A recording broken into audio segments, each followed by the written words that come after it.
بسم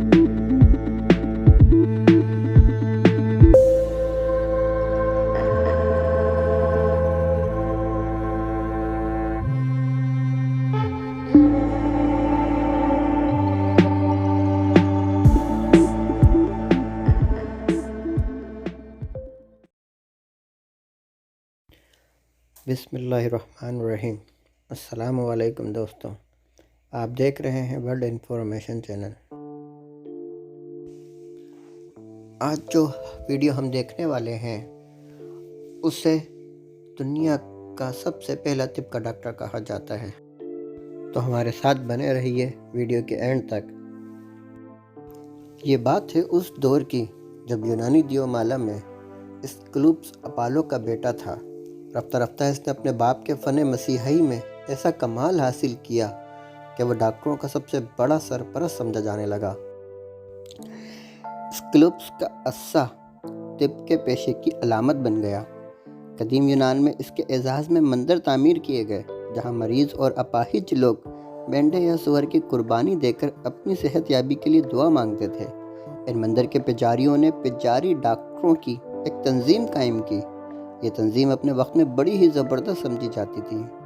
اس وقت طب کا علم توہم پرستی کے بادلوں میں گھرا ہوا تھا، اور اس کی حیثیت ان مقدس اسرار کی سی تھی جو باپ سے بیٹے تک سینہ بسینہ پہنچتے ہیں۔ یونان کا 5ویں اور 34ویں صدی قبل از مسیح کا زمانہ علم و ہنر اور بصیرت کا سنہری دور تھا۔ اس دور میں بہت سے نامور لوگوں نے جنم لیا، جن میں سقراط، سوفوکلیس اور افلاطون جیسے عقل و دانش کے شیدائی انسان اور کائنات کی ماہیت کے بارے میں تحقیق کر رہے تھے۔ بابا طب بقراط کوئی دیوتا نہیں بلکہ انسان تھا۔ وہ 460 قبل مسیح میں بحیرہ اسفر کے ایک جزیرے کوس میں پیدا ہوا۔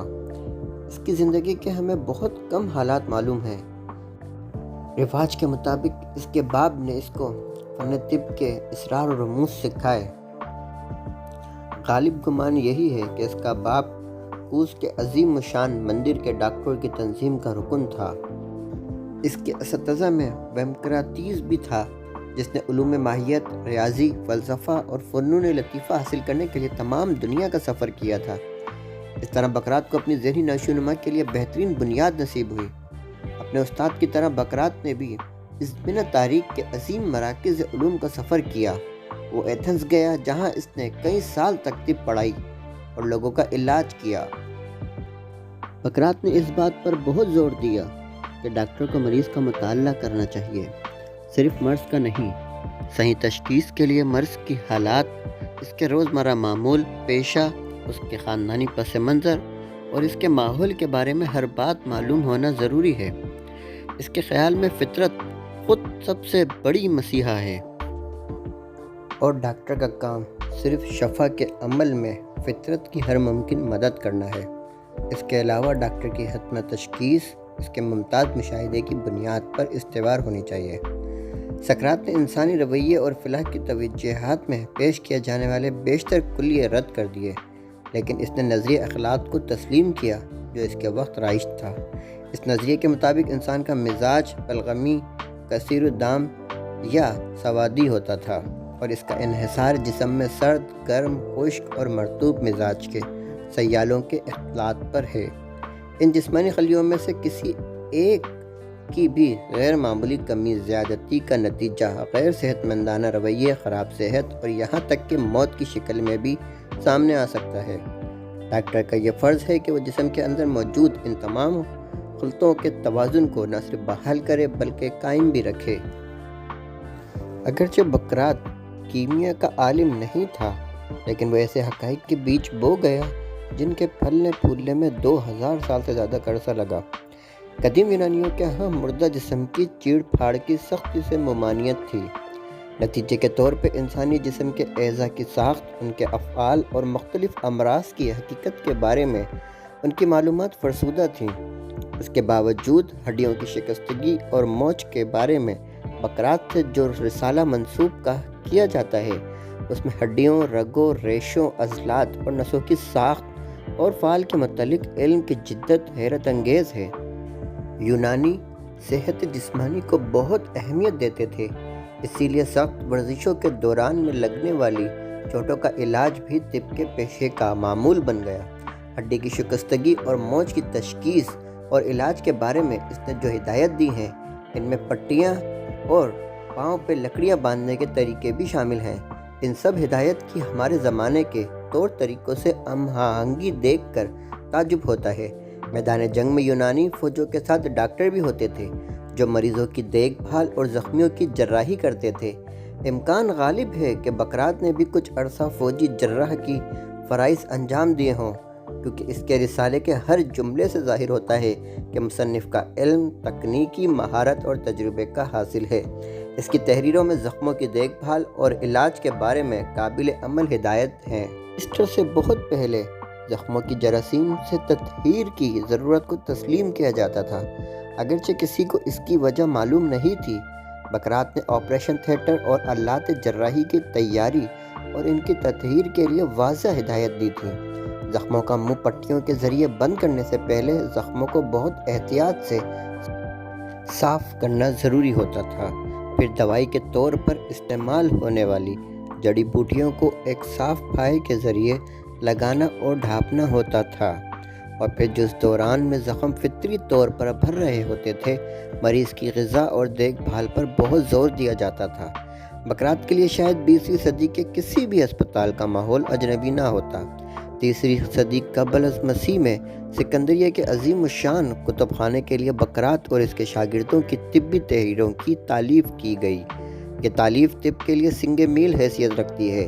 یہ عظیم کتاب جو بقرائی مجموعہ کے نام سے مرسوم ہے، تقریباً 5 صدی تک ڈاکٹروں کے لیے آسمانی صحیفے کا درجہ رکھتی تھی۔ اس میں طب کے موضوع پر تقریباً 87 تحریریں ہیں جو طب کے پیشے کے تقریباً ہر پہلو پر حاوی ہیں۔ ان تحریروں میں جس چیز پر سب سے زیادہ زور دیا گیا ہے وہ صحت اور بیماری کی تہہ تک پہنچنے کے لیے صحیح اصولوں کی ضرورت ہے۔ سب سے اہم بات یہ ہے کہ اس مجموعے میں طب کے پیشے کی شرافت اور اس تربیت پر جو مستقبل کے ایک ڈاکٹر کے لیے لازمی ہے زور دیا گیا ہے۔ ان میں سے بعض تحریریں آج کی طبی فکر سے میل کھاتی ہیں۔ بقراط کا ایک رسالہ مقدس بیماری کے بارے میں ہے۔ آن دا اسکیئر ڈیزیز کا موضوع مرگی ہے۔ مرگی میں مریض کے جسم کو جھٹکے لگتے ہیں اور وہ بے ہوش ہو جاتا ہے۔ اس مرض کے بارے میں اس کی رائے بڑی پرمغز ہے۔ بہت سے جاہل ڈاکٹر اس تکلیف دہ عمل کو کسی دیوتا کے عطاب یا بھوت پریت کے سائے سے تعبیر کرتے تھے اور مریض کا علاج جادو، ٹونے، تعویذ گنڈوں سے کرتے تھے۔ اس پر بقراط بہت برہم ہوتا تھا اور کہتا تھا کہ ایسے ڈاکٹر بیماری کو مقدس صرف اس لیے کہتے ہیں کہ وہ مرض کی صحیح وجہ سمجھنے سے قاصر ہے۔ اس کو اس بات پر اصرار تھا کہ ہر مرض کی بنیاد، خواہ وہ کتنا ہی خوفناک کیوں نہ ہو، فطرت میں ہے۔ اقدام علم طلب کے لیے بہت اہم ثابت ہوا، کیونکہ اس کے بعد سے طب کے پیشے کو دیو مالا اور تہم پرستی سے ہمیشہ کے لیے چھٹکارا مل گیا۔ بقراط کے زمانے میں بھی اچھے ڈاکٹر اکثر کام کے بوجھ تلے دبے رہتے تھے۔ مقولے خال زرین کا ایک سلسلہ ہے۔ مقولے مسلوح ڈاکٹروں کو اس انداز فکر کی ہمت افزائی کرتے ہیں۔ کتاب کے لب و لہجے کا اندازہ اس کے پہلے جملے سے ہی ہوتا ہے۔ اس جملے کا آج بھی اکثر حوالہ دیا جاتا ہے۔ اس کا ترجمہ کچھ یوں ہے: زندگی مختصر ہے اور فن طب صبر طلب۔ دیکھو، علاج کے موقع ہاتھ سے نکلے جا رہے ہیں، تجربہ خطرناک ہے اور فیصلہ مشکل۔ بعض مقولے مثلاً ایک آدمی کی غذا دوسرے کے لیے زہر ثابت ہو سکتی ہے، ہماری روزمرہ بول چال کا حصہ بن چکے ہیں۔ اس کے بتائے گئے بعض علاج مثلاً ہچکیاں روکنے کے لیے چھینکیں دلوانا گھروں میں ابھی تک رائج ہے۔ بقراط کے لیے طب کی حیثیت صرف فن کی نہیں، علم کی بھی تھی۔ اس کے نزدیک اس فن کی بنیاد مشاہدے اور تجربے سے سیکھنا اور پھر اس علم کو کام میں لانے کی مہارت تھی۔ بقراط لکھتا ہے، فن طب فنون میں سب سے زیادہ قابل احترام ہے، لیکن ڈاکٹروں کی جہالت کی وجہ سے تمام فنون میں سب سے پیچھے ہے۔ اس کے تمام شاگرد ایک شخصی معاہدے کے تحت اپنے استاد کے پابند تھے۔ یہ معاہدہ بعد میں بقراط کا عہد نامہ کہلایا۔ اس وقت سے لے کر اب تک ہر ڈاکٹر طب کی صنعت لیتے ہوئے سب کے سامنے یہ عہد کرتا ہے کہ وہ اپنی زندگی اور پیشے دونوں کی پاکیزگی اور تقدس کو برقرار رکھے گا۔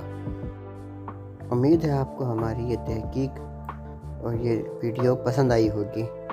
ہماری حوصلہ افزائی کرنے کے لیے پلیز سبسکرائب کیجیے تاکہ ہم ایسی ہی اور مزیدار ویڈیو آپ کے ساتھ بناتے رہیں، شیئر کرتے رہیں اور دکھاتے رہیں۔